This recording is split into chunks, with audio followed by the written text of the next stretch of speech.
이 더러운 청소부가 감히 내 앞길을 막아? 명품 핸드백을 든 젊은 여자의 손이 청소복을 입은 60대 여성의 뺨을 강하게 때렸습니다. 찰싹하는 소리가 백화점 VIP 라운지 전체에 울려 퍼졌죠. 바로 그 순간 도시락 가방을 들고 막 도착한 며느리 하영의 입에서 비명이 터져 나왔습니다. 시어머니가 낯선 여자에게 폭행당하는 걸 목격한 거죠. 하지만 더 충격적인 건 그 다음이었습니다.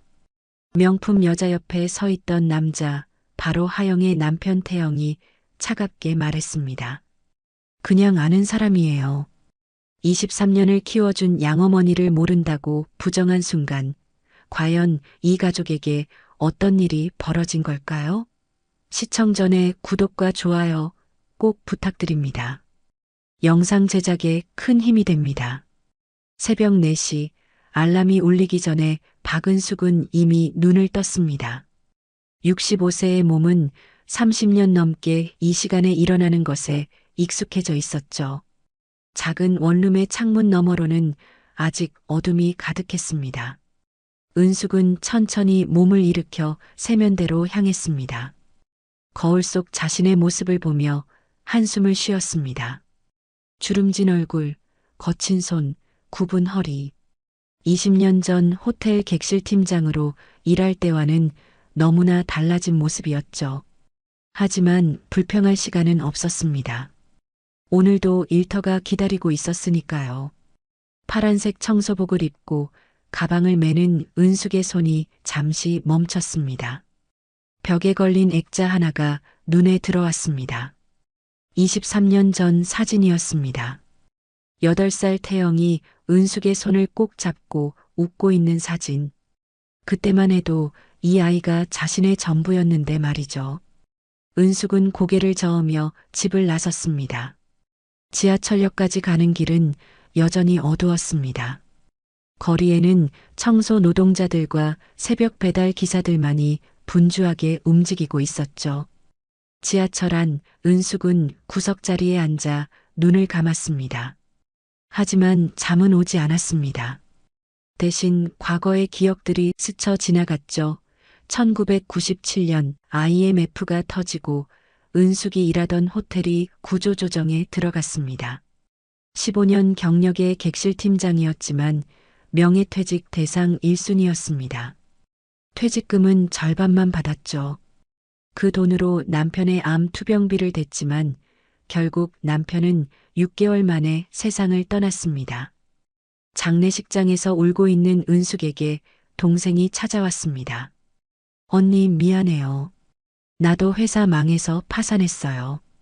우리의 태영이 좀 맡아줄 수 있어요? 동생 부부는 사업 실패로 빚을 지고 야반도주를 준비하고 있었습니다. 8살 태영만 남겨두고 말이죠. 은숙은 망설임 없이 태영을 데려왔습니다. 법정 양자로 입양까지 했습니다. 다음 날부터 은숙은 백화점 청소 일을 시작했습니다. 호텔 경력이 있어서 청소만큼은 누구보다 완벽했죠. 새벽 4시 출근, 밤 9시 퇴근. 주말도 없이 일했습니다. 태영의 학원비, 대학 등록금, 모든 걸 청소일로 해결했습니다. 지하철이 은숙의 목적지인 강남역에 도착했습니다. 은숙은 백화점 직원 출입구로 향했습니다. 언니, 또 제일 먼저 오셨네요. 후배 청소부인 김정혜가 반갑게 인사했습니다. 은숙보다 10살이나 어렸지만 언니라고 부르며 따랐죠. 일찍 와야 마음이 편해요. 청소는 시간과의 싸움이잖아요. 은숙이 미소를 지으며 대답했습니다. 두 사람은 함께 청소 도구를 챙겨 각자의 구역으로 향했습니다.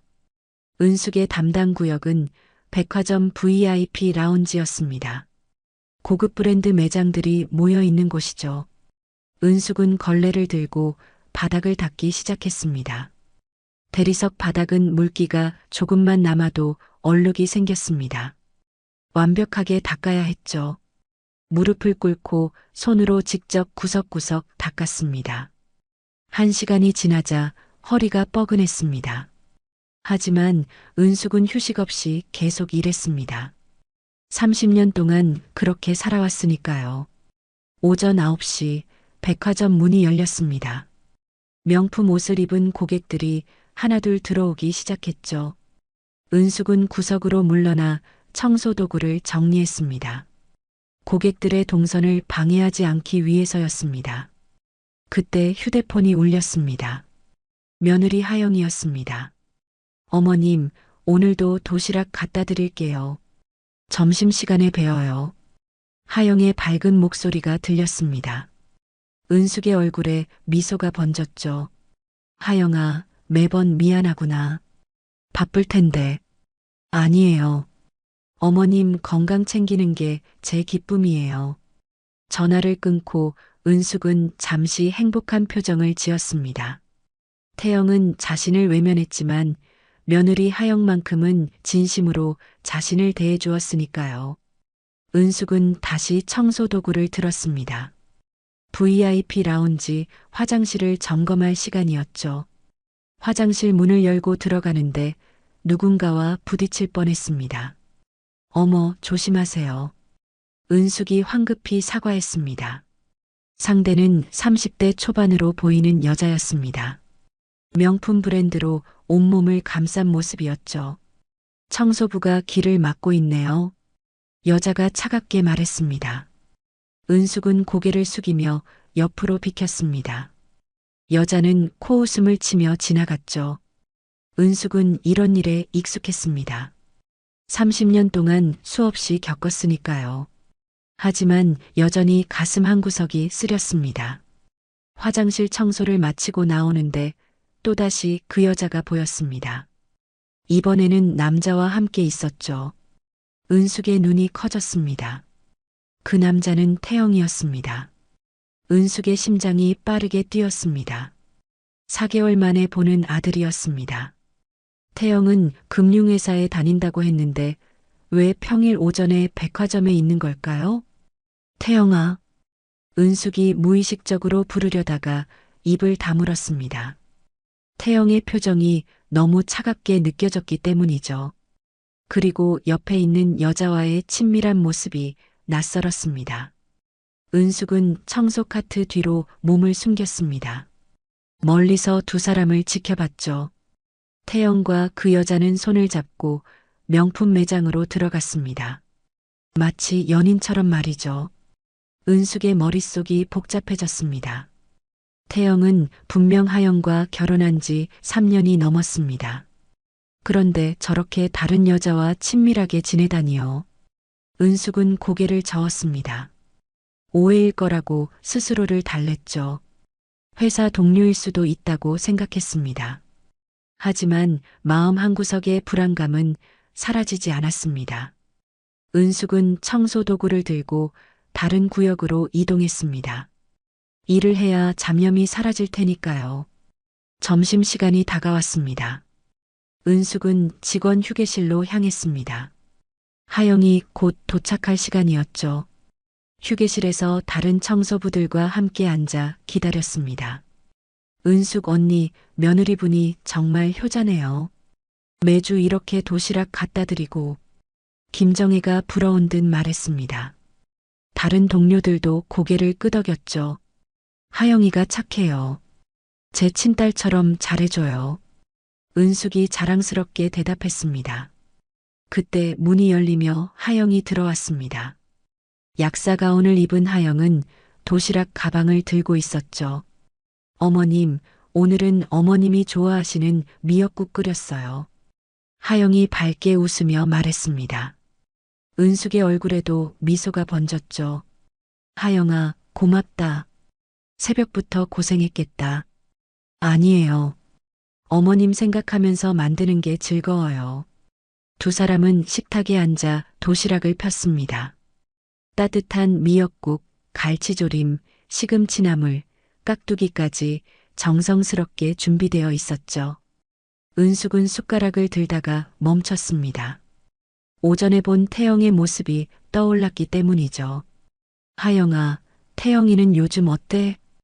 은숙이 조심스럽게 물었습니다. 하영의 얼굴이 순간 어두워졌습니다. 잘 지내고 있어요. 요즘 출장이 많다고 하더라고요. 하영의 목소리에는 확신이 없었습니다. 은숙은 더 물어보고 싶었지만 참았습니다. 며느리에게 걱정을 끼치고 싶지 않았으니까요. 두 사람은 조용히 식사를 했습니다. 하지만 둘 다 마음속으로는 태영에 대한 걱정이 커지고 있었죠. 식사를 마친 하영이 일어났습니다. 어머님, 전 약국으로 가볼게요. 저녁에 또 연락드릴게요. 그래, 조심해서 가렴. 하영이 나간 후 은숙은 한참을 멍하니 앉아 있었습니다. 뭔가 잘못되어 가고 있다는 느낌이 강하게 들었죠. 오후 업무가 시작되었습니다. 은숙은 다시 VIP 라운지로 향했습니다. 오후 청소는 고객이 많아 더 조심스러웠죠. 바닥을 닦고 있는데 갑자기 누군가 은숙의 어깨를 세게 쳤습니다. 여기 물기가 남아있잖아요. 돌아보니 오전에 봤던 그 여자였습니다. 명품 핸드백을 든 채 화난 표정을 짓고 있었죠. 죄송합니다. 제가 다시 닦겠습니다.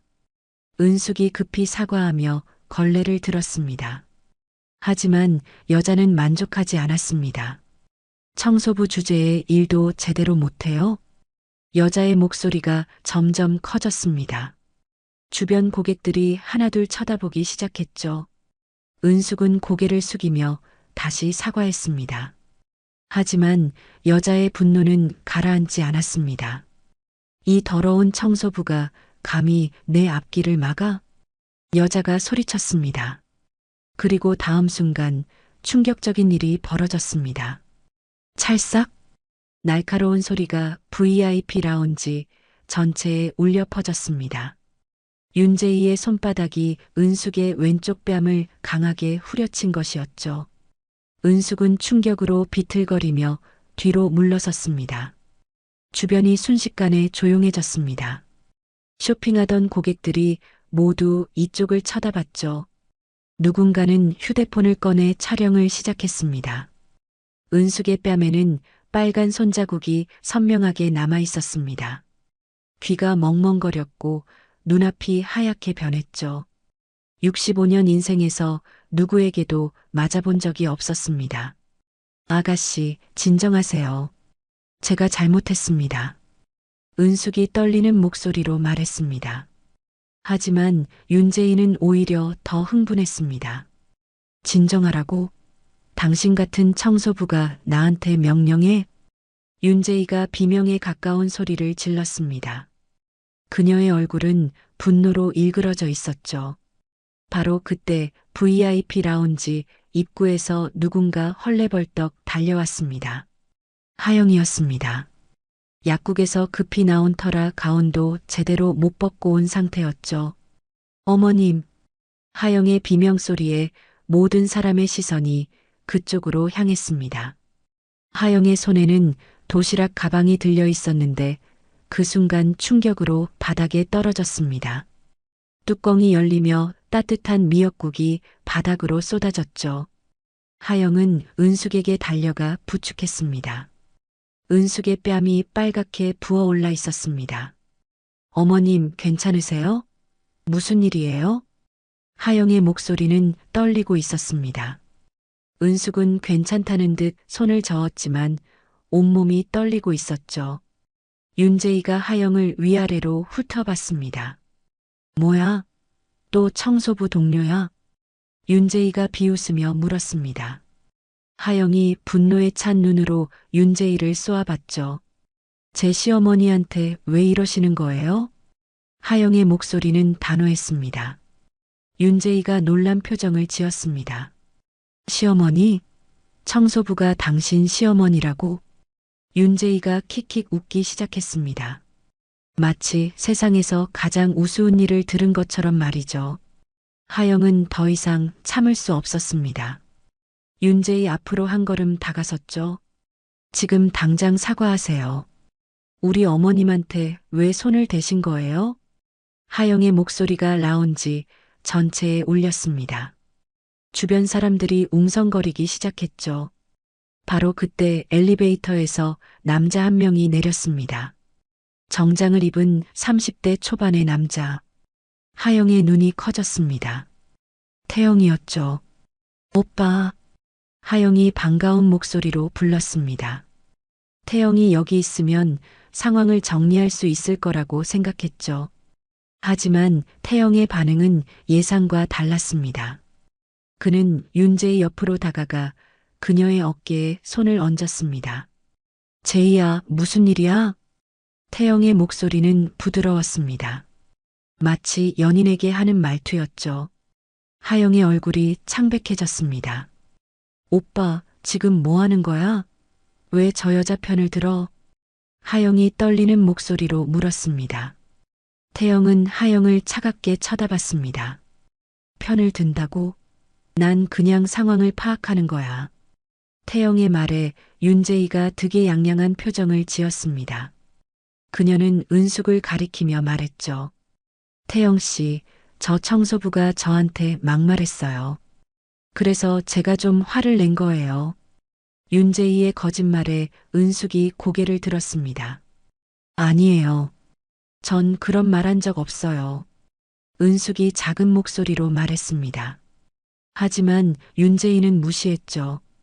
태영이 은숙을 쳐다봤습니다. 23년을 함께 산 양어머니였습니다. 하지만 그의 눈빛에는 낯선 차가움이 담겨 있었죠. 윤재희가 태영을 쳐다보며 물었습니다. 태영 씨, 저 청소부 아는 사람이에요? 라운지에 있던 모든 사람이 숨을 죽였습니다. 태영의 대답을 기다리고 있었죠. 태영은 잠시 망설였습니다. 은숙과 눈이 마주쳤습니다. 은숙의 눈에는 애원하는 빛이 담겨 있었죠. 하지만 태영은 고개를 저었습니다. 그냥 아는 사람이에요. 태영의 말에 은숙의 얼굴이 굳어졌습니다. 23년간 아들처럼 키웠는데 그냥 아는 사람이라니요. 하영이 믿을 수 없다는 표정으로 태영을 쳐다봤습니다. 오빠, 지금 뭐라고 한 거야? 어머님이 그냥 아는 사람이라고? 하영의 목소리가 떨렸습니다. 태영은 하영을 향해 날카로운 눈빛을 보냈죠. 하영아, 여기서 이러지 마. 창피하게. 태영의 말에 하영은 할 말을 잃었습니다. 윤재희가 비웃으며 끼어들었죠. 아, 그냥 아는 사람이구나. 근데 왜 이 여자는 시어머니라고 하는 거예요? 윤재희가 하영을 가리키며 물었습니다. 태영이 한숨을 쉬었습니다. 양어머니예요. 어렸을 때 잠깐 키워주신 분이죠. 진짜 어머니는 아니에요. 태영의 말에 주변 사람들이 수군거리기 시작했습니다. 양자 관계라는 것을 알게 된 거죠. 은숙은 그 자리에 서 있을 힘이 없었습니다. 다리가 후들거렸고 심장이 빠르게 뛰었죠. 23년간 자신의 모든 것을 바쳐 키운 아이가 자신을 부정하고 있었습니다. 하영이 태영의 팔을 잡았습니다. 오빠, 정신 차려. 어머님이 우릴 어떻게 키우셨는데 이럴 수 있어? 하영의 눈에서 눈물이 흘러내렸습니다. 하지만 태영은 팔을 뿌리쳤죠. 하영아, 넌 몰라. 난 내 인생을 살 권리가 있어. 태영의 말에 윤재희가 만족스러운 표정을 지었습니다. 그녀는 은숙을 향해 말했죠. 이제 알겠네요. 양어머니. 그것도 청소부인 양어머니. 태영 씨, 당신 저한테 대기업 임원 아들이라고 했잖아요. 윤재희의 말에 태영의 얼굴이 굳어졌습니다. 거짓말이 들통난 거죠. 제이야, 그건 나중에 설명할게. 태영이 당황한 목소리로 말했습니다. 하지만 윤재희는 이미 화가 나 있었죠. 나중에? 당신 저한테 거짓말한 거 아니에요? 윤재희의 목소리가 날카로워졌습니다. 태영은 주변을 둘러봤습니다. 너무 많은 사람이 보고 있었죠. 여기서 얘기하지 말자. 나중에 따로 만나서. 태영이 윤재희의 팔을 잡으려 했습니다. 하지만 윤재희는 뿌리쳤죠. 싫어요. 지금 당장 설명해요. 당신 진짜 어머니는 어디 있어요? 윤재희의 질문에 은숙이 떨리는 목소리로 대답했습니다. 태영이 친어머니는 돌아가셨어요. 제가 8살 때부터 키웠어요. 은숙의 말에 윤재희가 코웃음을 쳤습니다. 그래요? 그럼 태영 씨는 고아였네요. 거기다 청소부가 키운. 윤재희의 말 한마디 한마디가 은숙의 가슴을 찔렀습니다. 하지만 더 충격적인 건 태영의 반응이었죠. 태영은 아무 말도 하지 않았습니다. 윤재희의 모욕적인 말을 막지도 않았습니다. 그저 고개를 숙이고 있을 뿐이었죠. 하영이 참다 못해 소리쳤습니다. 오빠, 어떻게 이럴 수 있어? 어머님이 오빠를 위해 얼마나 희생하셨는데. 하영의 목소리가 라운지 전체에 울렸습니다. 주변 사람들이 더 관심을 보였죠. 태영이 하영을 노려봤습니다. 희생? 그게 내가 원한 거였어? 난 그냥 평범하게 살고 싶었어. 청소부 아들로 살고 싶지 않았다고. 태영의 고함에 은숙의 눈에서 눈물이 흘러내렸습니다. 처음으로 태영의 진심을 들은 것이었죠. 바로 그때 백화점 보안요원 2명이 달려왔습니다. 무슨 일입니까? 신고가 들어왔는데요. 보안요원이 상황을 파악하려 했습니다. 윤재희가 먼저 입을 열었죠. 저 청소부가 저한테 시비를 걸었어요. 처벌해 주세요. 윤재희의 거짓말에 하영이 분노했습니다. 거짓말하지 마세요. 당신이 먼저 우리 어머님을 때렸잖아요. 하영이 소리쳤습니다. 보안요원이 CCTV를 확인하겠다고 말했죠. 그때 엘리베이터에서 또 다른 사람이 내렸습니다. 50대 중반의 남자였는데 정장이 고급스러워 보였습니다. 백화점 직원들이 그를 보고 급히 인사를 했죠. 회장님, 직원들의 인사에 주변 사람들이 웅성거렸습니다. 백화점 건물 주인 강윤호 회장이었죠. 강윤호가 라운지로 걸어왔습니다. 그의 눈이 은숙에게 고정되었습니다. 그리고 놀란 표정을 지었죠. 강윤호는 은숙을 보는 순간 발걸음이 멈췄습니다. 18년을 찾아 헤맨 얼굴이었죠. 조금 늙었지만 분명 그 사람이 맞았습니다. 박은숙 씨? 강윤호가 조심스럽게 물었습니다. 은숙이 고개를 들어 강윤호를 쳐다봤죠. 낯익은 얼굴이었습니다. 혹시 호텔 손님이셨던 강윤호님? 은숙이 기억을 떠올리며 물었습니다. 강윤호의 얼굴에 미소가 번졌죠. 맞습니다. 기억하시는군요. 강윤호가 급히 은숙에게 다가왔습니다. 그리고 은숙의 빨간 뺨을 보고 표정이 굳어졌죠. 누가 감히 은인에게 손을 댔습니까? 강윤호의 목소리가 차갑게 변했습니다. 주변 사람들이 긴장했죠. 윤재희가 당황한 표정으로 한 발 뒤로 물러섰습니다. 태영도 무슨 일인지 파악하려 했죠. 강윤호가 보안요원에게 지시했습니다. CCTV 영상 즉시 확인하세요. 방금 폭행 사건이 있었다면 경찰에 신고하겠습니다. 회장님의 명령에 보안요원이 급히 움직였습니다. 윤재희의 얼굴이 창백해졌죠. 강윤호가 은숙을 의자에 앉혔습니다. 은숙 씨, 괜찮으십니까? 병원 가셔야겠어요. 강윤호의 목소리는 진심 어린 걱정으로 가득했습니다. 주변 사람들이 수군거렸죠. 저 청소부가 회장님 은인이래. 대체 무슨 일이 있었던 거야? 구경꾼들의 속삭임이 라운지에 퍼졌습니다. 태영과 윤재희는 당황한 표정으로 서 있었죠. 하영이 강윤호에게 다가갔습니다. 회장님, 저희 어머님이 회장님 은인이신가요?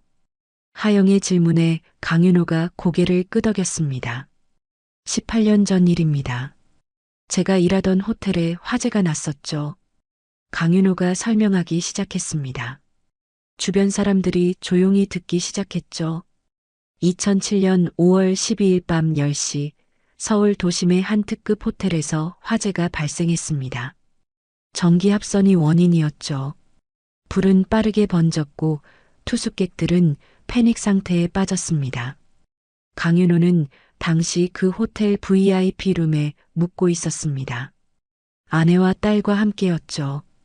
갑자기 화재 경보가 울렸고 복도는 연기로 가득 찼습니다. 강윤호는 아내와 딸의 손을 잡고 비상구를 찾았습니다. 하지만 연기 때문에 앞이 보이지 않았죠. 딸이 기침을 하며 쓰러지기 직전이었습니다. 바로 그때 객실 팀장이었던 박은숙이 나타났습니다. 그녀는 젖은 수건을 들고 있었죠. 이쪽으로 오세요. 제가 길을 아니까요. 은숙이 소리쳤습니다. 강윤호는 은숙을 따라갔습니다. 은숙은 직원 전용 비상계단을 알고 있었죠.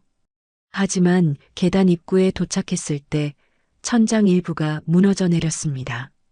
강윤호의 아내가 비명을 질렀고 딸은 이미 의식을 잃어가고 있었죠. 은숙은 망설이지 않았습니다. 딸을 업고 계단을 뛰어내려가기 시작했습니다. 한 손으로는 강윤호의 아내를 끌었죠. 강윤호도 뒤따라 내려갔습니다. 하지만 계단에서 폭발음이 들렸고 은숙이 비틀거렸습니다. 연기를 너무 많이 마신 거죠. 은숙은 1층까지 딸을 안전하게 데려갔습니다. 그리고 다시 올라가 강윤호의 아내도 구했습니다. 하지만 그 과정에서 은숙의 폐가 심각하게 손상되었죠. 병원에서 은숙은 3주간 입원했습니다. 한쪽 폐의 기능이 30% 떨어졌습니다. 평생 후유증으로 남을 상처였죠. 강윤호는 매일 병원에 찾아왔습니다. 은인에게 감사를 표하고 싶었습니다. 하지만 은숙은 퇴원 후 갑자기 사라졌습니다. 강윤호는 18년 동안 은숙을 찾아 헤맸습니다. 호텔이 문을 닫아서 연락처를 잃어버렸죠. 사설탐정까지 고용했지만 찾을 수 없었습니다. 그런데 오늘 백화점에서 우연히 만난 거죠. 강윤호의 설명이 끝나자 라운지는 침묵에 빠졌습니다. 모두가 은숙을 경외의 눈빛으로 쳐다봤죠. 하영의 눈에서 눈물이 흘러내렸습니다. 시어머니가 그런 영웅이었다는 걸 이제야 알게 된 거죠. 태영은 고개를 숙이고 있었습니다. 자신이 방금 전까지 모욕했던 양어머니가 사람의 목숨을 구한 영웅이었다는 사실이 믿기지 않았습니다. 강윤호가 윤재희를 쳐다봤습니다. 당신이 은인을 때린 사람입니까? 강윤호의 목소리는 차가웠습니다. 윤재희가 말을 더듬었죠. 저는 몰랐어요. 그냥 청소부인 줄만. 윤재희의 변명에 강윤호가 손을 들어 막았습니다.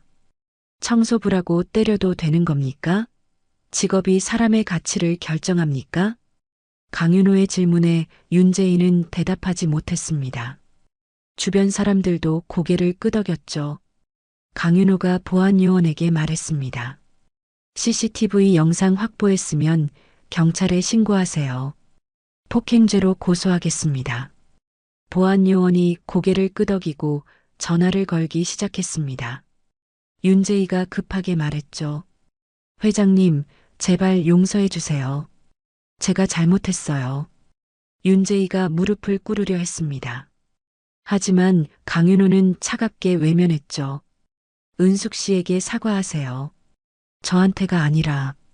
강윤호의 말에 윤재희가 은숙에게 다가갔습니다. 하지만 은숙은 고개를 돌렸죠. 사과는 필요 없어요.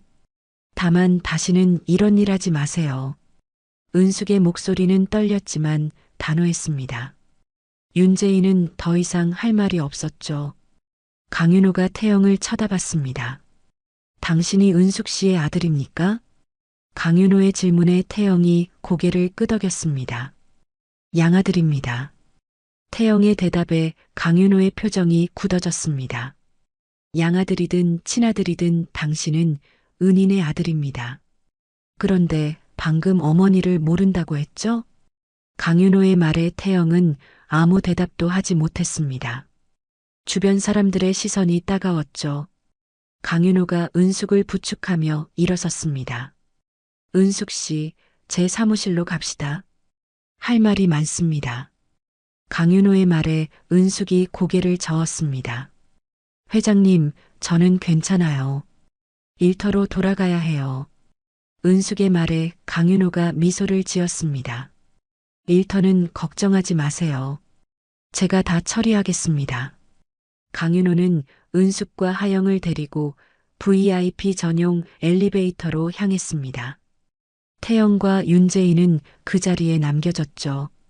경찰이 도착하는 소리가 들렸습니다. 윤재희의 얼굴이 더욱 창백해졌습니다. 강윤호의 회장실은 백화점 최상층에 있었습니다. 통유리로 된 창문 너머로 서울 시내가 한눈에 내려다 보였죠. 은숙은 이런 공간에 와본 적이 없었습니다. 편하게 앉으세요. 강윤호가 소파를 권했습니다. 은숙과 하영이 조심스럽게 앉았죠. 비서가 차를 가져왔습니다.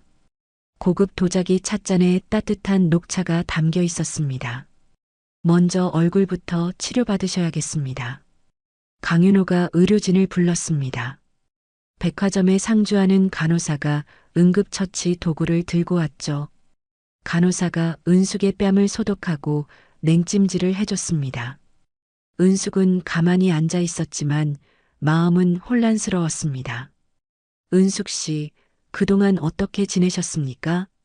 강윤호가 조심스럽게 물었습니다. 은숙이 한숨을 쉬었죠. 그저 하루하루 살았어요. 청소 일하면서요. 은숙의 대답에 강윤호의 표정이 어두워졌습니다. 화재 사고 이후 제가 계속 찾아다녔습니다. 하지만 호텔이 문을 닫으면서 연락이 끊겼죠. 강윤호가 설명했습니다. 은숙이 고개를 끄덕였습니다. 저도 그때 많은 게 변했어요. 남편이 돌아가시고 조카를 맡게 되고 은숙의 말에 하영이 깜짝 놀랐습니다. 어머님, 그때 돌아가신 거예요? 하영이 물었습니다. 은숙이 고개를 끄덕였죠. 화재 사고 후유증으로 폐 기능이 떨어졌잖아요. 병원비가 많이 들었어요. 남편 암 치료비까지 겹쳐서 빚을 졌죠. 결국 남편은 6개월 만에 세상을 떠났어요. 은숙의 이야기를 듣던 강윤호의 눈가가 붉어졌습니다. 제가 몰랐습니다. 진작 찾아뵀어야 했는데 강윤호가 자책하듯 말했습니다. 은숙이 손을 저었죠. 회장님 잘못이 아니에요. 제 선택이었어요. 은숙의 말에 강윤호가 고개를 저었습니다. 아닙니다. 은인이 어려움에 처해 계신데 찾지 못한 건 제 잘못입니다. 강윤호가 비서에게 눈짓을 했습니다. 비서가 서류 봉투를 가져왔죠. 은숙 씨, 18년 전부터 준비한 게 있습니다. 강윤호가 봉투를 열었습니다. 안에는 여러 서류가 들어 있었습니다. 저희 가족은 은숙 씨를 찾는 동안 감사기금을 만들었습니다. 제 아내가 돌아가시기 전에 남긴 유언이었죠. 강윤호의 말에 은숙과 하영이 놀란 표정을 지었습니다. 부인께서 돌아가셨어요? 은숙이 조심스럽게 물었습니다. 강윤호가 슬픈 표정으로 고개를 끄덕였죠. 5년 전입니다. 암으로. 돌아가시기 전에 꼭 은인을 찾아서 감사를 전하라고 하셨어요. 강윤호가 서류를 은숙 앞에 놓았습니다. 감사기금 70억 원입니다. 그리고 제 개인 재산에서 80억을 더해서 총 150억 원을 은숙 씨께 드리고 싶습니다. 강윤호의 말에 은숙과 하영이 입을 다물지 못했습니다. 150억은 상상도 할 수 없는 금액이었죠. 안 돼요. 그건 너무 큰 돈이에요. 은숙이 손을 저으며 거절했습니다. 하지만 강윤호는 단호했죠. 은숙 씨가 구해주신 건 돈으로 환산할 수 없습니다. 제 아내와 딸의 생명입니다. 그 대가로 은숙 씨는 평생 후유증을 안고 사시잖아요. 강윤호의 말에 은숙은 할 말을 잃었습니다. 강윤호가 계속 말했죠. 제발 받아주세요. 그래야 제가 편히 잠들 수 있습니다. 강윤호의 간곡한 부탁에 은숙은 눈물을 흘렸습니다. 18년간의 고생이 주마등처럼 스쳐 지나갔죠. 하영이 은숙의 손을 잡았습니다. 어머님 받으세요. 어머님이 받아야 할 돈이에요. 하영의 말에 은숙이 천천히 고개를 끄덕였습니다. 감사합니다, 회장님. 은숙의 말에 강윤호가 미소를 지었습니다. 그때 비서가 급하게 들어왔죠. 회장님, 경찰이 윤재희 씨를 조사 중인데요. 추가 조사가 필요하다고 합니다. 비서의 말에 강윤호가 고개를 끄덕였습니다. 윤재희 씨 신원 조회 결과가 나왔습니다. 비서가 태블릿을 건넸습니다. 강윤호가 화면을 보더니 표정이 굳어졌죠. 은숙 씨, 이것 좀 보시죠. 강윤호가 태블릿을 은숙에게 건넸습니다. 화면에는 윤재희의 전과 기록이 나와 있었습니다. 결혼 사기 전과 이범, 보이스피싱 조직 연루, 현재 집행유예 기간. 은숙이 화면을 보며 놀랐습니다. 하영도 화면을 보더니 얼굴이 창백해졌죠. 그럼 저 여자가 태영 오빠를? 하영의 말에 강윤호가 고개를 끄덕였습니다. 아마 태영 씨를 노린 것 같습니다. 추가 조사가 필요하겠습니다. 강윤호가 비서에게 지시했습니다. 태영 씨 신원도 조회하세요. 직장, 재산, 신용 상태 모두요. 비서가 고개를 끄덕이고 나갔습니다. 은숙은 불안한 표정을 지었죠. 30분 후 비서가 다시 들어왔습니다. 표정이 심각했습니다. 회장님, 김태영 씨 조회 결과입니다. 비서가 서류를 건넸습니다. 강윤호가 서류를 보더니 한숨을 쉬었죠. 은숙 씨, 이건 보셔야 할 것 같습니다. 강윤호가 서류를 은숙에게 건넸습니다.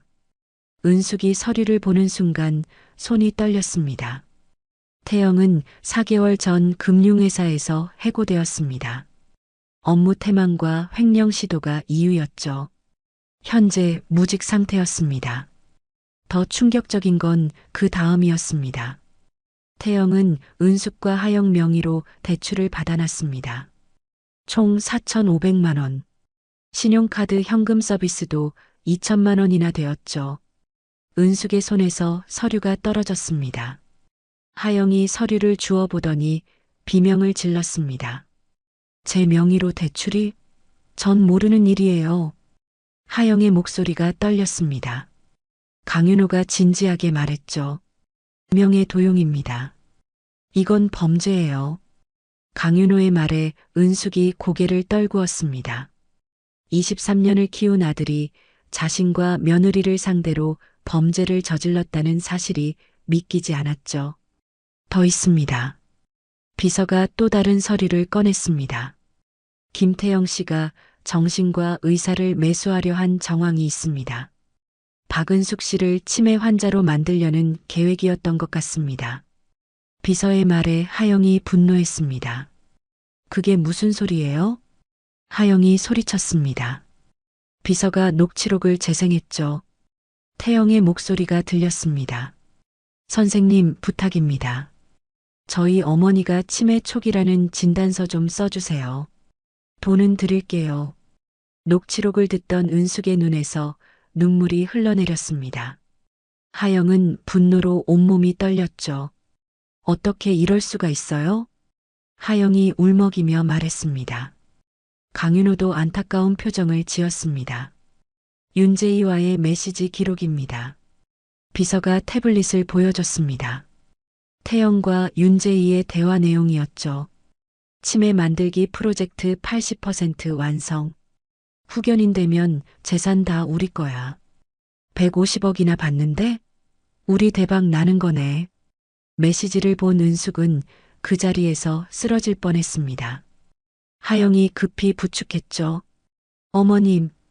하영의 외침에 간호사가 다시 달려왔습니다. 은숙의 혈압을 재더니 위험 수치라고 말했죠. 강윤호가 급히 병원으로 가자고 했습니다. 하지만 은숙은 고개를 저었습니다. 괜찮아요. 잠깐 충격받았을 뿐이에요. 은숙의 목소리는 떨렸지만 단호했습니다. 그녀는 눈물을 닦고 강윤호를 쳐다봤죠. 회장님, 부탁이 있어요. 은숙이 말했습니다. 강윤호가 귀를 기울였습니다. 태영을 고소하고 싶어요. 파양도 하고 싶어요. 은숙의 말에 하영이 놀랐습니다. 하지만 곧 고개를 끄덕였죠. 어머님, 저도 동의해요. 이건 너무 심해요. 하영의 말에 강윤호가 고개를 끄덕였습니다. 제가 최고의 변호사를 연결해 드리겠습니다. 그리고 경찰 조사도 진행하겠습니다. 강윤호의 말에 은숙이 감사의 눈빛을 보냈습니다. 한 가지 더 있습니다. 강윤호가 말했습니다. 하영 씨를 법정 양녀로 입양하시는 건 어떻습니까? 강윤호의 제안에 은숙과 하영이 놀란 표정을 지었습니다. 일주일 후 강윤호의 변호사 사무실에는 여러 사람이 모여 있었습니다. 은숙, 하영, 강윤호, 그리고 대형 로펌의 변호사 3명이었죠. 박은숙님, 오늘부터 본격적으로 법적 대응을 시작하겠습니다. 변호사가 서류를 펼치며 말했습니다. 은숙이 긴장한 표정으로 고개를 끄덕였죠. 먼저 김태영 씨에 대한 고소장입니다. 문서위조, 사기, 명의도용, 공갈 혐의입니다. 변호사가 하나씩 설명했습니다. 하영이 고소장을 보며 눈물을 흘렸습니다. 정말 이렇게까지 해야 하나요? 하영이 작은 목소리로 물었습니다. 은숙이 하영의 손을 잡았죠. 해야 해요. 이대로 두면 우리 모두 위험해요. 은숙의 목소리는 단호했습니다. 일주일 동안 많은 생각을 했습니다. 태영을 용서할 수 없다는 결론에 도달했죠. 다음은 파양 소송입니다. 변호사가 또 다른 서류를 꺼냈습니다. 성인 파양은 쌍방 합의가 원칙입니다. 하지만 중대한 사유가 있으면 법원 판결로 가능합니다. 태영 씨의 범죄 행위가 충분한 사유가 됩니다. 변호사의 설명에 은숙이 고개를 끄덕였습니다. 그리고 박하영 씨 양녀 입양 서류입니다. 변호사가 마지막 서류를 꺼냈습니다. 하영이 서류를 보더니 눈물을 터뜨렸죠. 어머님, 정말 저를 딸로? 하영의 목소리가 떨렸습니다. 은숙이 하영을 안아줬습니다. 넌 이미 내 딸이야. 이제 법적으로도 딸이 되는 거야. 은숙의 말에 하영이 울음을 터뜨렸습니다. 변호사들도 감동한 표정을 지었죠. 서류에 서명하겠습니다. 은숙이 펜을 들었습니다. 고소장, 파양소송, 양녀 입양 서류에 차례로 서명했습니다. 그리고 한 가지 더 있습니다. 강윤호가 말했습니다. 150억 증여를 오늘 실행하겠습니다. 지체할 이유가 없습니다. 강윤호의 말에 은숙이 놀랐습니다. 지금 당장요? 은숙이 물었습니다. 강윤호가 고개를 끄덕였죠. 태영 씨가 후견인 신청을 할 가능성이 있습니다. 그 전에 증여를 완료해야 합니다. 강윤호의 설명에 은숙이 이해했습니다. 변호사가 은행 서류를 꺼냈죠. 오후 2시에 은행에서 만나겠습니다. 변호사의 말에 모두가 고개를 끄덕였습니다. 오후 2시 강남의 한 은행 VIP실에서 150억 원의 증여가 이루어졌습니다. 은숙의 통장에 150억이 입금되는 순간 은숙은 현실감이 없었습니다. 은숙 씨, 축하드립니다. 강윤호가 진심 어린 미소를 지었습니다. 은숙이 강윤호에게 깊이 고개를 숙였죠. 회장님, 정말 감사합니다. 은숙의 목소리가 떨렸습니다. 평생 청소일로 모을 수 없는 돈이었습니다. 이제 하영 씨께도 증여하시죠. 변호사가 말했습니다. 은숙이 고개를 끄덕이고 하영을 쳐다봤습니다. 하영아, 이 중에 60억을 너한테 주고 싶어? 은숙의 말에 하영이 깜짝 놀랐습니다. 어머님, 안 돼요. 그건 너무 큰 돈이에요. 하영이 손을 저었습니다. 하지만 은숙은 단호했죠. 넌 내 딸이야. 당연히 받아야 해. 그리고 내 꿈을 이루는 데 써. 은숙의 말에 하영이 눈물을 흘렸습니다. 강윤호가 미소를 지으며 말했죠. 하영 씨가 희귀질환 환자를 위한 무료 약국을 꿈꾼다고 들었습니다. 강윤호의 말에 하영이 고개를 끄덕였습니다. 어릴 때부터 꿈이었어요. 돈이 없어서 약을 못 사는 사람들을 돕고 싶었어요. 하영의 말에 은숙이 손을 잡았습니다. 이제 그 꿈을 이루렴. 은숙의 말에 하영이 고개를 끄덕였습니다. 60억이 하영의 계좌로 이체되었습니다. 은행을 나오는 길에 은숙은 휴대폰을 확인했습니다. 태영에게서 문자 메시지가 와 있었죠. 어머니, 우리 얘기 좀 해요. 제발 만나주세요.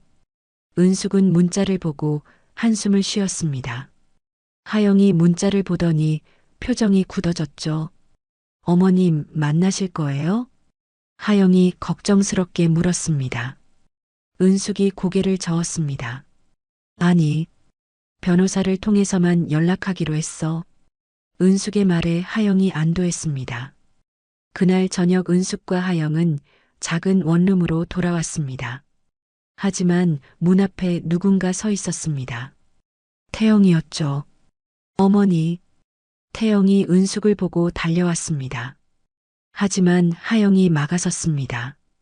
오빠, 여기서 뭐해? 하영의 목소리는 차갑습니다. 태영이 당황한 표정을 지었죠. 하영아, 비켜. 어머니랑 얘기해야 해. 태영이 말했습니다. 하지만 하영은 움직이지 않았습니다. 어머님은 오빠랑 할 말 없으시대. 하영이 단호하게 말했습니다. 태영의 얼굴이 붉어졌죠. 하영아, 이건 우리 가족 문제야. 넌 상관없어. 태영의 말에 하영이 비웃었습니다. 가족? 오빠가 어머님을 가족으로 생각했어? 백화점에서 모른다고 했잖아. 하영의 말에 태영은 할 말을 잃었습니다. 은숙이 하영의 어깨를 토닥이며 앞으로 나왔습니다. 태영아, 변호사 통해서 연락해. 은숙의 목소리는 차갑습니다. 태영이 무릎을 꿇었죠. 어머니, 제발 용서해 주세요. 제가 미쳤었어요. 태영이 울먹였습니다. 하지만 은숙은 외면했습니다. 용서는 못해. 넌 선을 넘었어. 은숙의 말에 태영이 더 큰 소리로 울기 시작했습니다. 하지만 은숙은 돌아서서 집 안으로 들어갔죠. 어머니, 어머니. 태영의 외침이 복도에 울렸습니다. 하지만 문은 닫혔고 은숙은 대답하지 않았습니다. 다음 날 태영에게 고소장이 배달되었습니다. 문서위조, 사기, 명의도용, 공갈 혐의였죠. 태영은 고소장을 보고 주저앉았습니다. 그리고 일주일 후 파양 소송장도 배달되었습니다. 태영은 모든 것을 잃게 되었다는 걸 깨달았습니다. 태영은 윤재희에게 전화를 걸었습니다. 하지만 윤재희는 전화를 받지 않았죠. 이미 다른 남자를 찾아 떠난 후였습니다. 태영은 혼자 남겨졌습니다. 직장도 가족도 연인도 모두 잃었습니다. 스스로 선택한 결과였죠. 한 달 후 첫 번째 재판이 열렸습니다. 태영은 피고인석에 앉았고 은숙과 하영은 증인석에 앉았습니다. 피고인 김태영은 피해자 박은숙, 박하영의 명의를 도용해 총 6,500만 원을 대출받았습니다. 검사가 기소 내용을 낭독했습니다. 태영은 고개를 숙이고 있었죠. 또한 피해자 박은숙을 치매 환자로 만들기 위해 정신과 의사를 매수하려 했습니다. 검사의 말에 방청석에서 웅성거림이 일었습니다. 태영의 범죄가 얼마나 악랄했는지 알게 된 거죠. 증인 박은숙, 증언대로 나오십시오. 판사가 말했습니다. 은숙이 천천히 일어나 증언대로 걸어갔습니다. 증인은 피고인과 어떤 관계입니까? 판사가 물었습니다.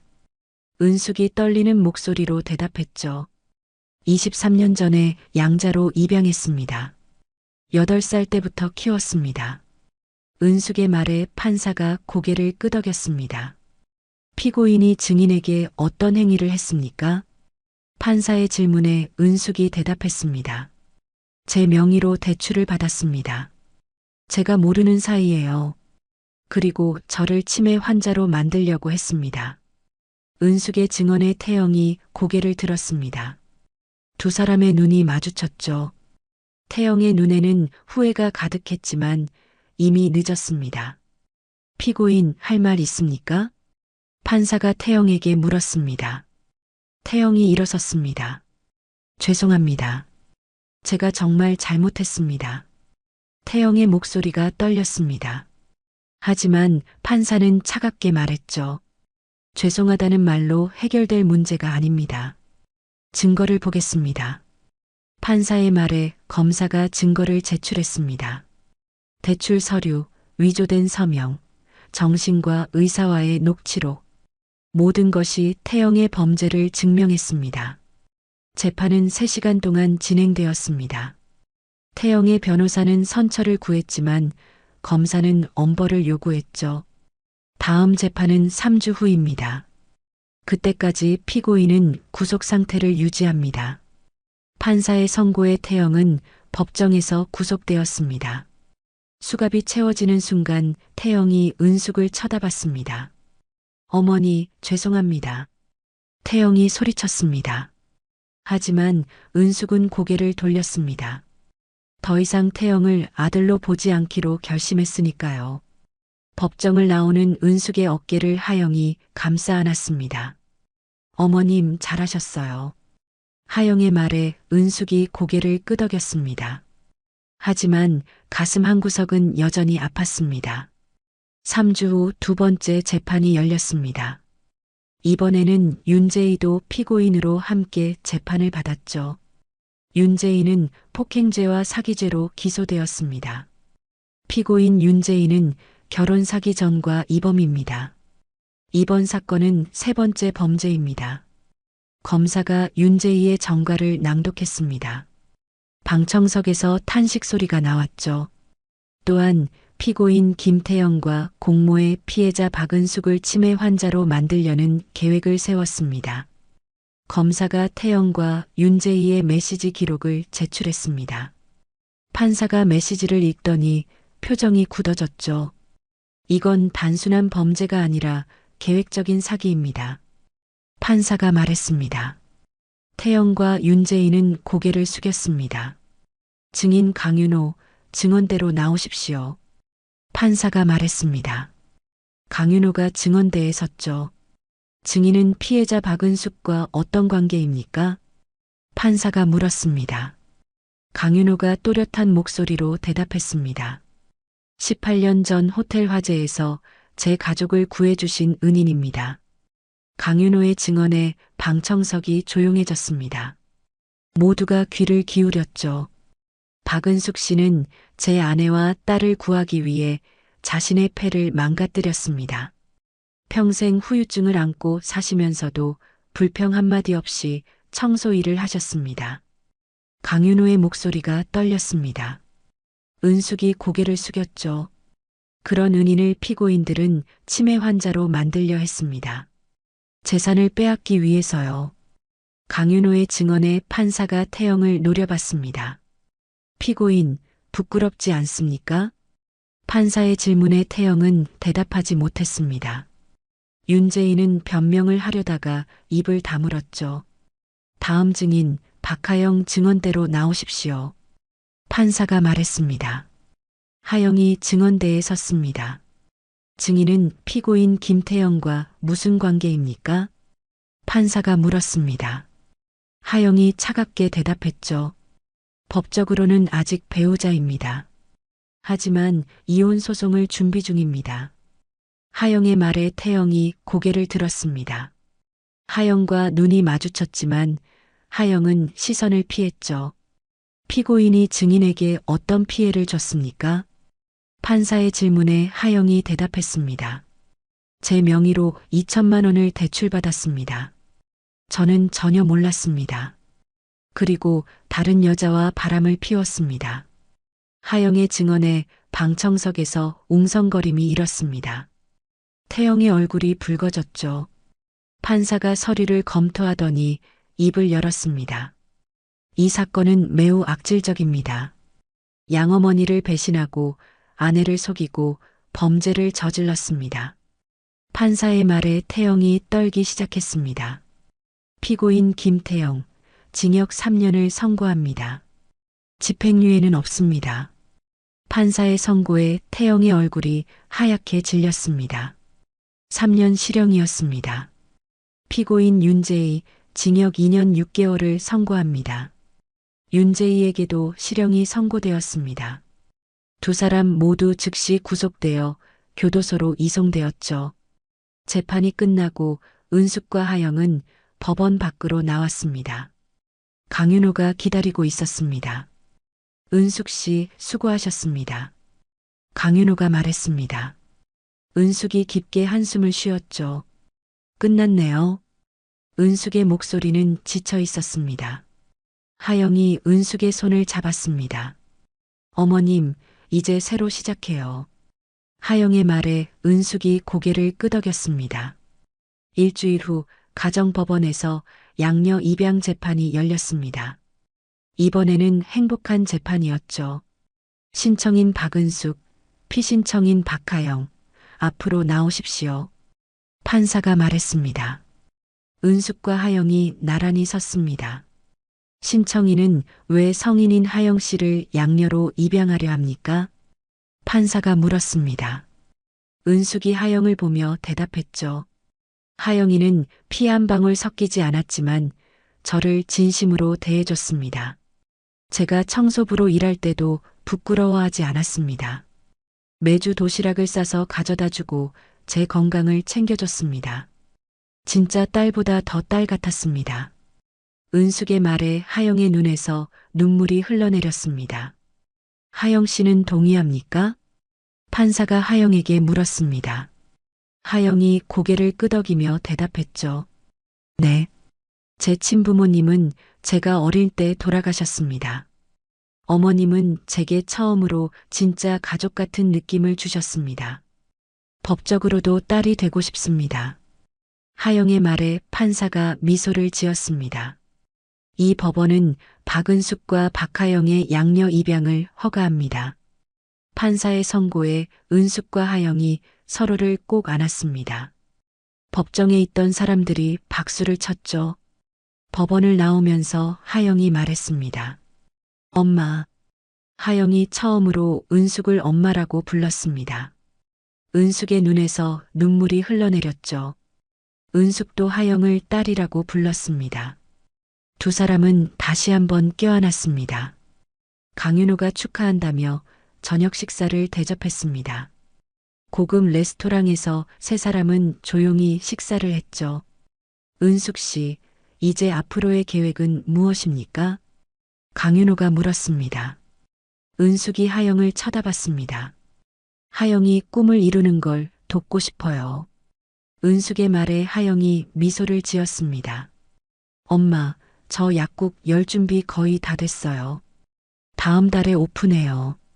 하영의 말에 은숙이 놀랐습니다. 벌써?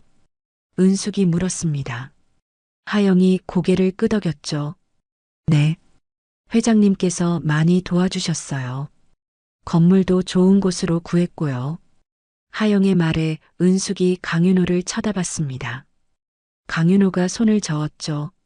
제가 할 수 있는 작은 도움이었습니다. 강윤호의 말에 은숙이 감사의 눈빛을 보냈습니다. 저도 재단을 만들려고 합니다. 은숙이 말했습니다. 강윤호가 관심을 보였죠. 무슨 재단입니까? 강윤호가 물었습니다. 은숙이 대답했습니다. 화재 피해자를 돕는 재단이요. 18년 전 제가 겪었던 일을 다른 사람은 겪지 않았으면 해요. 은숙의 말에 강윤호가 감동한 표정을 지었습니다. 훌륭한 생각입니다. 제가 재단 설립을 도와드리겠습니다. 강윤호의 제안에 은숙이 고개를 끄덕였습니다. 그날 밤 은숙과 하영은 새로 얻은 아파트로 돌아왔습니다. 강윤호가 마련해준 고급 아파트였죠. 작은 원룸에서 벗어난 지 한 달이 지났지만 아직도 낯설었습니다. 엄마, 거실에서 차 마실래요? 하영이 물었습니다. 은숙이 고개를 끄덕이고 소파에 앉았습니다. 하영이 따뜻한 차를 가져왔습니다. 두 사람은 나란히 앉아 창밖을 바라봤죠. 엄마, 태영 오빠 생각나세요? 하영이 조심스럽게 물었습니다. 은숙이 한참 후에 대답했습니다. 가끔 생각나. 하지만 후회는 안 해. 내가 할 수 있는 건 다 했으니까. 은숙의 말에 하영이 고개를 끄덕였습니다. 엄마, 전 엄마가 자랑스러워요. 그런 배신을 당하고도 다른 사람을 돕겠다고 하시는 게요. 하영의 말에 은숙이 미소를 지었습니다. 너도 그렇잖니. 희귀질환 환자를 돕겠다고 하잖아. 은숙의 말에 하영이 수줍게 웃었습니다. 엄마를 닮아서 그런가 봐요. 하영의 말에 두 사람이 웃음을 터뜨렸습니다. 진정한 모녀가 된 기분이었죠. 한 달 후 하영의 희망 약국이 문을 열었습니다. 서울 외곽의 조용한 동네였습니다. 1층은 일반 약국, 2층은 희귀질환 환자 무료 상담실이었죠. 하영이 환자들을 맞이하기 시작했습니다. 첫 번째 환자는 희귀질환을 앓는 10살 아이였습니다. 안녕하세요. 어디가 아프세요? 하영이 부드럽게 물었습니다. 아이의 어머니가 대답했죠. 희귀질환 약이 너무 비싸서 못 사고 있어요. 어머니의 말에 하영이 고개를 끄덕였습니다. 여기서는 무료로 드릴 수 있어요. 걱정하지 마세요. 하영의 말에 어머니가 눈물을 흘렸습니다. 은숙이 그 모습을 보며 뿌듯해했죠. 오픈 행사가 끝나고 은숙과 하영은 2층 상담실에 앉았습니다. 엄마, 제 꿈을 이뤘어요. 하영이 행복한 표정으로 말했습니다. 은숙이 하영의 손을 잡았죠. 앞으로도 많은 사람을 도울 수 있을 거야. 은숙의 말에 하영이 고개를 끄덕였습니다. 6개월이 흘렀습니다. 은숙은 희망재단의 이사장이 되었고 하영의 약국은 소문이 나서 환자들이 줄을 섰습니다. 두 사람의 삶은 완전히 달라졌죠. 어느 토요일 오후 은숙은 재단 사무실에서 일하고 있었습니다. 화재 피해자 가족을 돕는 프로그램을 준비 중이었죠. 그때 비서가 들어왔습니다. 이사장님, 교도소에서 연락이 왔습니다. 김태영 씨가 면회를 신청했다고 합니다. 비서의 말에 은숙의 손이 멈췄습니다. 6개월 만에 듣는 태영의 소식이었죠. 거절하겠습니다. 은숙이 단호하게 말했습니다. 비서가 고개를 끄덕이고 나갔습니다. 하지만 은숙의 마음은 복잡했습니다. 23년을 키운 아이를 완전히 잊을 수는 없었죠. 그날 저녁 하영과 저녁을 먹으면서 은숙이 말했습니다. 오늘 태영이 면회를 신청했대. 은숙의 말에 하영이 놀랐습니다. 엄마, 만나실 거예요? 하영이 걱정스럽게 물었습니다. 은숙이 고개를 저었죠. 아니, 거절했어. 아직은 만날 마음이 없어. 은숙의 말에 하영이 안도했습니다. 그게 나을 것 같아요. 엄마가 또 상처받을까봐 걱정돼요. 하영의 말에 은숙이 미소를 지었습니다. 걱정하지 마. 이제 난 강해졌어. 은숙의 말에 하영이 고개를 끄덕였습니다. 한 달 후 태영에게서 편지가 왔습니다. 교도소에서 보낸 편지였죠.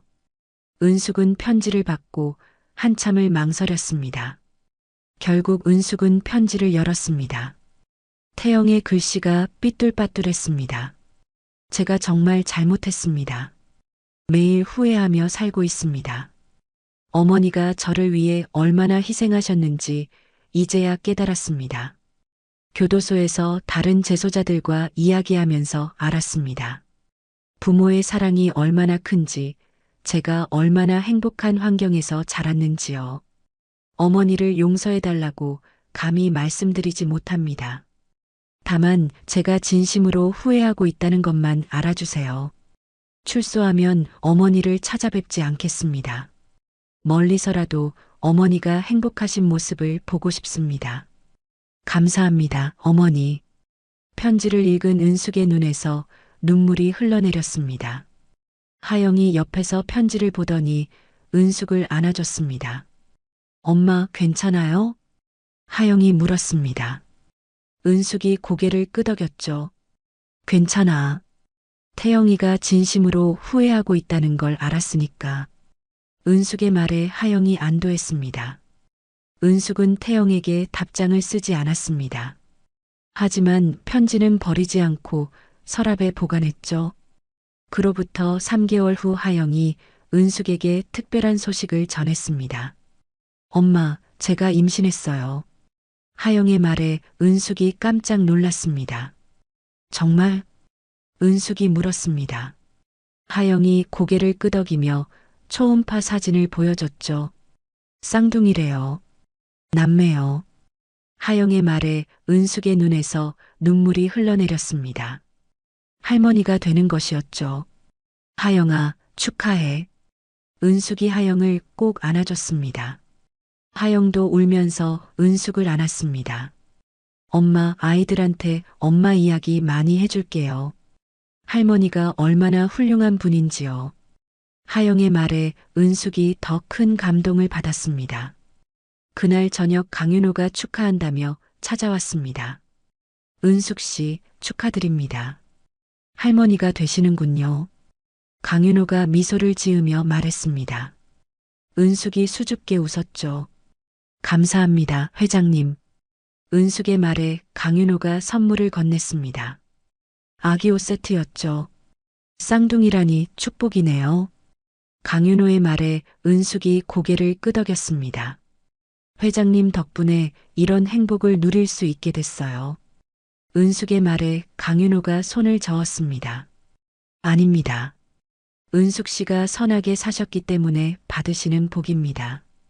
강윤호의 말에 은숙이 감사의 눈빛을 보냈습니다. 한편 교도소에서는 태영이 모범수로 생활하고 있었습니다. 매일 성실하게 작업에 임했고 다른 재소자들을 도왔죠. 교도관이 태영을 불렀습니다. 김태영, 면회 왔다. 교도관의 말에 태영이 놀랐습니다. 은숙이 왔나 싶었죠. 하지만 면회실에 앉아 있는 사람은 윤재희였습니다. 윤재희는 6개월 형량이 줄어 먼저 출소한 상태였습니다. 오랜만이에요. 윤재희가 말했습니다. 태영이 차갑게 쳐다봤죠. 무슨 일이에요? 태영이 물었습니다. 윤재희가 웃으며 대답했습니다. 그냥 궁금해서요. 어머니한테서 돈 받았어요? 윤재희의 말에 태영의 얼굴이 굳어졌습니다. 그럼 말하러 왔어요? 태영이 일어서려 했습니다. 윤재희가 급히 말했죠. 농담이에요. 사실은 사과하러 왔어요. 윤재희의 말에 태영이 다시 앉았습니다. 제가 당신을 이용했어요. 돈 때문이었죠. 미안해요. 윤재희의 사과에 태영이 한숨을 쉬었습니다. 저도 잘못했어요. 어머니를 배신한 건 제 선택이었어요. 태영의 말에 윤재희가 고개를 끄덕였습니다. 면회 시간이 끝났습니다. 교도관이 말했습니다. 윤재희가 일어서며 마지막 말을 했죠. 갈게요. 잘 사세요. 윤재희의 말에 태영이 고개를 끄덕였습니다. 2년이 흘렀습니다. 하영의 쌍둥이 남매가 태어나 벌써 돌이 지났습니다. 은숙은 할머니가 되어 매일 손주들과 시간을 보냈죠. 희망재단은 전국적으로 유명해졌습니다. 화재 피해자 300가구를 도왔고 피해자 쉼터 5개를 건립했습니다. 은숙은 바쁜 나날을 보냈지만 행복했죠. 하영의 약국도 세계 지점으로 확대되었습니다. 희귀질환 환자 1000명 이상에게 무료로 약을 제공했습니다. 하영은 약사회에서 표창도 받았죠. 어느 봄날 은숙은 공원을 산책하고 있었습니다. 손주 남매를 유모차에 태우고요. 벚꽃이 만개한 아름다운 날이었죠. 그때 멀리서 누군가 은숙을 쳐다보고 있었습니다. 태영이었습니다. 3년 형량에서 모범수로 1년을 감형받아 일찍 출소한 것이었죠. 태영은 은숙에게 다가가고 싶었습니다.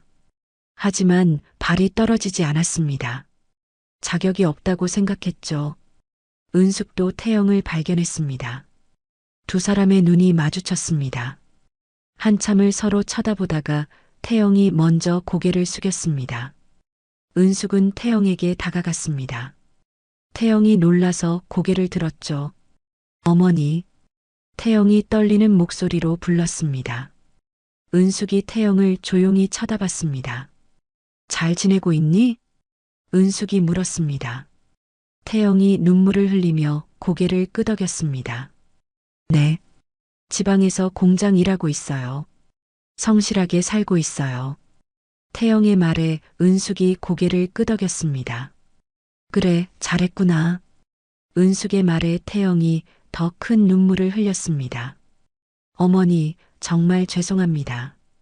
용서해 주시라고 감히 말씀드리지 못하지만 태영의 말에 은숙이 손을 들어 막았습니다. 용서는 아직 못해. 하지만 내가 새로운 삶을 살고 있다니 다행이다. 은숙의 말에 태영이 고개를 끄덕였습니다. 은숙이 유모차를 가리켰습니다. 하영이 애들이야. 은숙의 말에 태영이 유모차를 쳐다봤습니다. 쌍둥이가 평화롭게 자고 있었죠. 축하드려요. 태영이 작은 목소리로 말했습니다. 은숙이 미소를 지었습니다. 태영아, 앞으로 잘 살아. 그게 내가 할 수 있는 유일한 보답이야. 은숙의 말에 태영이 고개를 끄덕였습니다. 네, 어머니. 꼭 그렇게 살겠습니다. 태영이 다시 한번 깊이 고개를 숙였습니다. 은숙은 유모차를 밀고 천천히 걸어갔습니다. 태영은 은숙의 뒷모습을 한참 바라봤습니다. 그리고 반대 방향으로 걸어갔죠. 각자의 길을 가는 것이었습니다.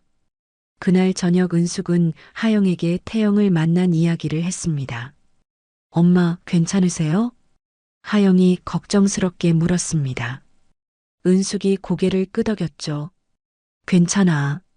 태영이가 잘 살고 있다니 마음이 놓여. 은숙의 말에 하영이 안도했습니다. 엄마는 정말 대단하세요. 그렇게 배신당하고도 그 사람 걱정하시다니. 하영의 말에 은숙이 미소를 지었습니다. 23년을 키웠는데 어떻게 완전히 잊겠니? 다만 이제는 각자의 인생을 사는 거지. 은숙의 말에 하영이 고개를 끄덕였습니다. 한 달 후 은숙의 생일이었습니다. 67세가 되는 날이었죠.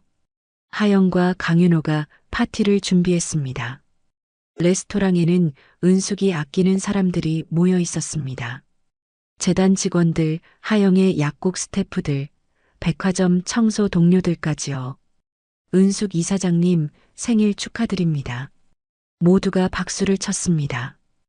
은숙이 감동한 표정으로 고개를 숙였죠. 은숙이 눈을 감고 소원을 빌었습니다. 촛불을 끄고 은숙이 입을 열었습니다. 여러분, 정말 감사합니다. 제 인생에서 가장 행복한 순간입니다.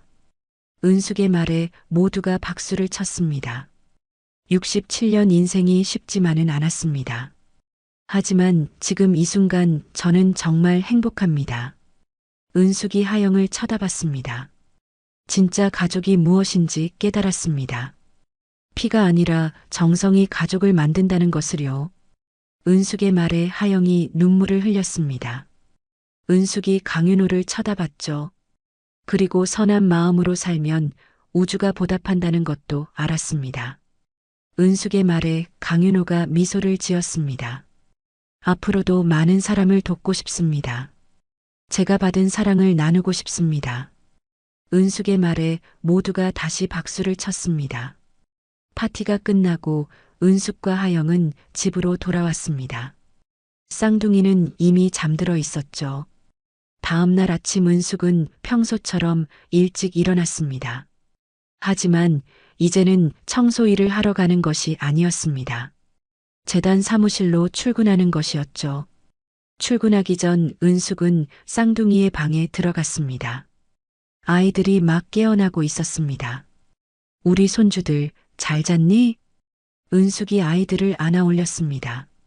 아이들이 할머니를 보고 웃었죠. 하영이 방에서 나왔습니다. 엄마, 제가 할게요. 하영이 말했습니다. 하지만 은숙이 고개를 저었습니다. 괜찮아. 손주 안는 게 제일 행복해. 은숙의 말에 하영이 미소를 지었습니다. 그날도 은숙은 바쁘게 하루를 보냈습니다. 재단회의, 피해자 가족 상담, 새로운 프로젝트 기획. 하지만 단 한순간도 힘들지 않았습니다. 저녁에 집으로 돌아오는 길에 은숙은 문득 멈춰 섰습니다. 예전에 일하던 백화점이 보였죠. 은숙은 백화점으로 걸어 들어갔습니다. VIP 라운지로 올라갔습니다. 그곳에서 새로운 청소부가 일하고 있었죠. 은숙이 청소부에게 다가갔습니다. 수고하세요. 은숙이 말했습니다. 청소부가 고개를 들어 은숙을 쳐다봤습니다. 감사합니다. 청소부가 대답했습니다. 은숙이 미소를 지으며 봉투를 건넸습니다. 이거 받으세요. 힘든 일 하시는데 도움이 되었으면 해요. 봉투 안에는 100만 원이 들어 있었습니다. 청소부가 깜짝 놀랐죠. 이건 너무 많은데요. 청소부가 당황하며 말했습니다. 은숙이 손을 저었습니다. 받으세요. 저도 예전에 여기서 청소 일했어요. 은숙의 말에 청소부가 감동했습니다. 정말 감사합니다. 청소부가 고개를 숙였습니다. 은숙이 청소부의 어깨를 토닥였죠. 힘내세요. 좋은 날이 올 거예요. 은숙의 말에 청소부가 눈물을 흘렸습니다. 백화점을 나오면서 은숙은 뿌듯했습니다. 자신이 받은 사랑을 나누는 것. 그것이 진정한 행복이라는 걸 알았으니까요. 집에 도착하니 하영이 저녁을 준비하고 있었습니다. 쌍둥이는 거실에서 장난감을 가지고 놀고 있었죠.